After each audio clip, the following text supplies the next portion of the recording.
terima kasih Bapak nerima kami nih. Ya Pak, selamat pagi. Ya, kesibukannya apa nih Pak? Sudah pensiun di rumah? Iya, ya beginilah Pak. Kalau pagi itu saya menata taman sambil berjemur, ya. Ya. Lalu hobi saya memang ya kalau nganggur baca-baca gitu. Ya, tadi saya berarti kan sedang baca buku apa itu Pak? Wah itu buku baru Pak, Oh, buku baru. ada buku baru? Iya, baru di launching yang lalu dalam rangka HUT 51, ya Yayasan Kesepirus. Yang lalu kan jubileum ya. Jubileum. Nah, 50, ini 51. Antara lain melaunching buku itu. Buku tentang apa itu Pak kalau boleh saya tahu? Wah, itu harus duduk, itu ceritanya Oh gitu panjang, ya? Pak. Iya. Masuk Ya. dulu aja. Boleh, mari Pak, mari. Bapak bilang. Ya, silakan duduk, Pak. Oh ya, terima kasih Pak. Ini juga pekerjaan tangan saya, Pak. Kalau nganggur, Iya. supaya enggak nganggur lah, enggak ngelamun ya. Apa itu Pak? Balance ya. Saya bikin, apa yang namanya, cucu clock. Ya, namanya cucu clock ini jam Swiss, Jerman, tipenya begini. Nah, waktu saya ke sana itu, wah ini kalau saya pulang, kalau dapat mesinnya saya bisa bikin begitu. Nah, lalu betul dikirim suster dari Jerman mesinnya, ini semuanya saya bikin sendiri. Rangka baknya ini Iya, bikin sendiri. termasuk kepala rusanya Iya, itu Pak ya? kepala rusa, ukir-ukiran, daun sebagainya. Wah. Bahkan ini Pak, ini bekas susu, bekas kaleng susu. Wah rupanya ini kesibukan yang lain lagi ya Pak? Iya, inilah. Ini saya bikin sudah bertahun-tahun Pak. Ini Ini kena bocor, kena air hujan, lumutan, harus dibersihkan. gambar atau lukisan apa itu Pak? Ini relief Tumbang Marikoi Pak. Oh tumbang Mariko yang saya dengar Kalimantan itu Pak ya? Iya, tapi memang ini pada waktu puluhan tahun lalu, jadi masih betul-betul desa. Lumutan ini Ini harus Bapak buat bersihkan. sudah berapa puluh tahun nih Pak? Iya. relief ini? Ini mungkin 15 tahun ada. Oh. Ada. Jadi Iya. ini tebing sungai ya. Mm-mm. Tebing sungai ini kalau surut itu bisa setinggi kelapa ini ya. Kelapa. Lalu untuk ke sana itu dari Palangkaraya dulu naik kapal. Kalau naik kapal kecil itu 4 hari Pak. Oh 4 hari. Nah, lalu kalau naik speedboat ini 2 hari. Nah, jadi kalau saya dari Palangkaraya ke sini itu mesti menginap di kampung-kampung begitu ya. Nah ini lanting, namanya lanting. Serbaguna ini. Iya. Bisa iya. jadi airport ya, pelabuhan, tapi juga bisa jadi WC. Oh. Ya. Iya. Ya, jadi ini setinggi itu. Tapi kalau banjir, Pak, ini bisa Naik, sampai ya. ke sini. Iya. Ini jalan dari kayu besi yang suster-suster bikin itu. Tapi kadang-kadang masih banjir, Pak. Masih naik Masih lagi setinggi ya? Ini, bayangkan Waduh. gitu ya. Iya. Nah, itu maka kebun kita mesti banjir. Ya, ini memang hanya garis besar Pak untuk menunjukkan suasana pada waktu itu. Jadi waktu itu rumah juga masih jarang seperti itu. Tapi ada bangunan gereja yang cukup megah nih kayaknya Pak ini. Nah ini gereja Pandohop ya. Memang tadinya kita mulai merintis itu rumah kecil ya seperti begini ya. Rumah kecil seperti ini kita kasih menara begitu ya. Tapi lama-lama tidak cukup Pak. Nah, akhirnya membangun dari kayu besi ini besar memang. Besar. Iya. Ada 2 lantai, ada lonceng begitu ya. Nah ini menggambarkan rumah jemaat, rumah majelis begitu ya Pak. Ya ini reliefnya cukup panjang. Kalau yang sebelah sini nih relief apa nih Pak? Kok ada kayak padi menguning? Oh Ada gambaran-gambaran apa lagi nih? ya, kalau ini pemandangan rimba Kalimantan, ini Jawa. Oh ini Jawa ya? Dan pada waktu saya bikin ini, ya sebetulnya bisa bikin lebih halus Pak. Ini kan saya males ya, karena ngerjakannya itu kalau siang panas. Jadi saya kerjakannya malam hari, sudah asal lempar-lempar gitu Pak. Hanya untuk menggambarkan saja begitu ya. Ternyata pada waktu saya ngerjakan ini, itu saya baru sadar, beda ya Jawa sama Kalimantan. Begitu lebat di sini Iya, ya? kalau Kalimantan tuh maaf ya agak gelap, rimbun sekali, jadi disebut rimbah. Kalau di Jawa pemandangannya seperti ini, Iya. Gunung Muria, sawah ladang yang menguning, ya begitu, lalu air yang gemericik, ya toh. Lalu ini sering kita lihat. Di Kalimantan jarang, Pak. Ya. Pemandangan gini nggak ada begitu. Ya. Nggak ada. Karena isinya hutan-hutan ya Pak. Ya, itu. Terus apa hubungannya tadi Pak yang Bapak baca dengan cerita di Tumbang Marikoi? Wah, banyak sekali, Pak. Banyak sekali. Saya boleh mendengar Pak? Ya, mungkin yang saya terlibat saja. Oh ya. ya. Kalau Oke. terlalu luas itu mungkin Ya. lain kali begitu ya. Mari kita Ya, lanjutkan. boleh Pak, mari Pak. Rupanya buku ini yang tadi Bapak ceritakan ya. Iya, Pak. Saya boleh pinjam Iya. Pak ya? Silakan, Iya. silakan. Wah ini cahaya dalam hutan rimba. Wah, kalau lihat sekilas agak serem Pak ya, benar-benar hutan. Iya, gelap. Tapi kok ada dua wanita yang dipampang di sini, mungkin Bapak bisa ceritakan secara ya sekilas karena tebal sekali buku ini. Iya. Saya bangga dan bersyukur dengan desainnya ini bagus ya. Kita memang kolaborasi ide. Jadi ini gambar yang diambil ini memang dari latar belakang gelap, betul-betul rimba, dan ini sudah termasuk sekarang ya. Tadinya rumah-rumah ini tentu masih langka. Iya. Nah, lalu memang kan cahaya dalam hutan rimba. Nah, cahayanya ya lewat dua suster ini. Oh, dua suster ini Rambutnya Pak pas putih, kulit Iya. putih ya. Nah, tadinya bahkan masih gadis ya dah. Single ya, cantik meninggalkan negaranya yang demikian indah, luar biasa. Puluhan tahun tinggal di dalam gelap seperti ini. Oh, ya. Lalu dipakai Tuhan membuat satu transformasi. Sehingga tidak salah kalau buku ini namanya Cahaya dalam Hutan Rimba, begitu. Kalau Bapak sendiri kan pendiri Yayasan Christophorus. Apa hubungannya nih Pak antara peristiwa-peristiwa ini, para suster dengan Bapak, dengan Yayasan Christophorus? Ya, semula kan mereka terpanggil misinya lewat kesehatan, ya. Jadi pada waktu itu membantu rumah sakit umum dulu di Palangkaraya, ya. Belum ada ruang operasi, belum ada alat-alat, belum ada dokter dan sebagainya.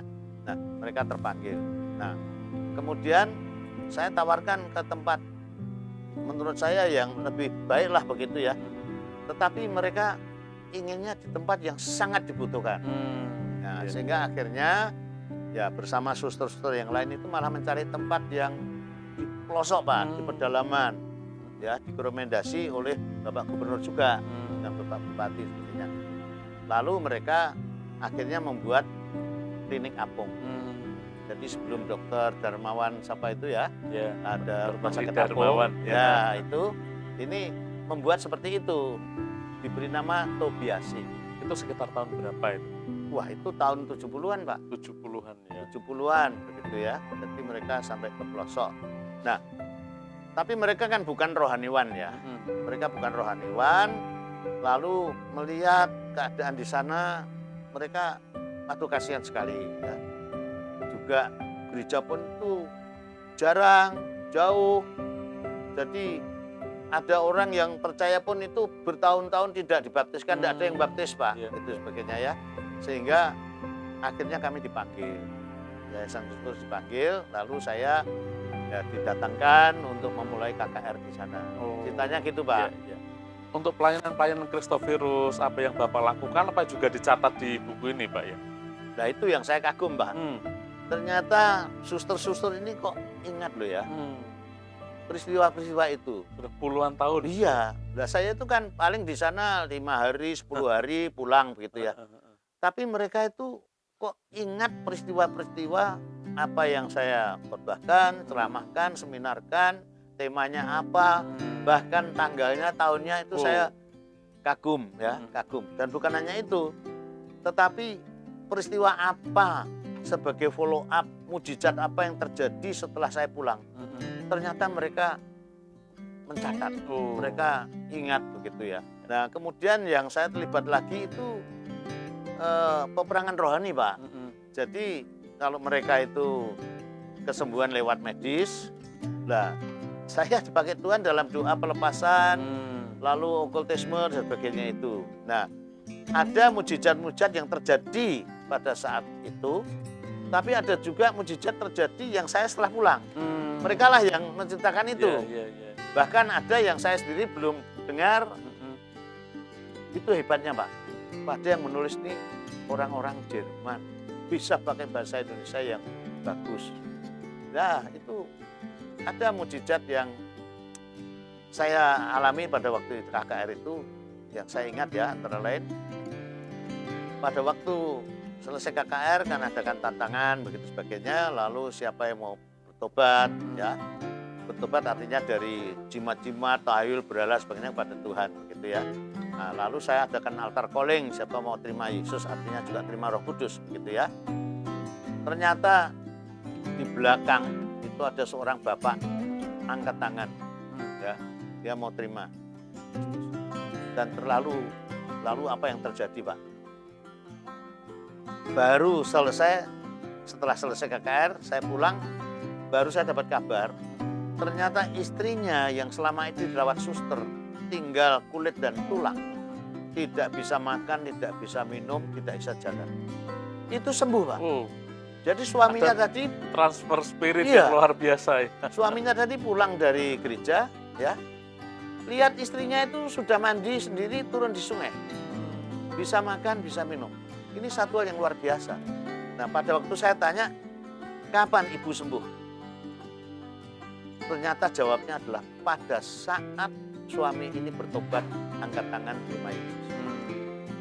Kalau lihat dari cerita dan juga sejarah itu tadi kan ada satu masa yang panjang, Pak. Ya. Nah, Bapak bisa ceritakan dari sisi gelap sampai sekarang dan kira-kira yang akan dicapai masa depannya itu apa untuk daerah ini? Iya.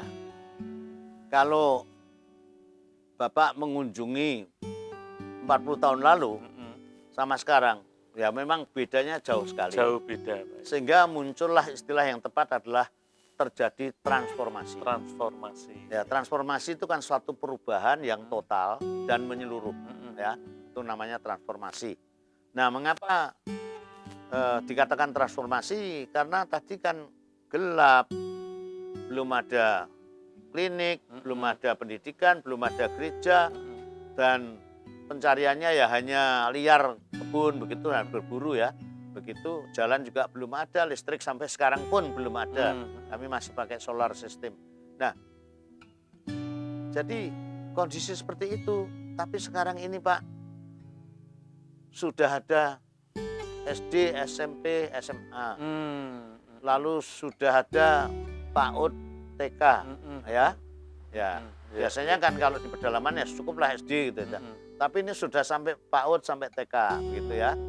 Nah, kemudian juga gereja tadi yang sudah megah berdiri.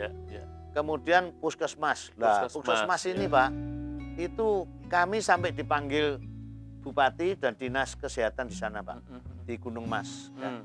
Kami dipanggil karena apa? Mereka mendengar dan melihat sendiri. Pelayanan suster-suster ini luar biasa. Sehingga aneh atau tidak, Palangkaraya ada rumah sakit, tapi ada orang Palangkaraya karena fanatik tak dilayani suster ini, berobatnya malah ke Marikoi. Nah, begitu ya. Kalau komunikasi bagaimana sekarang?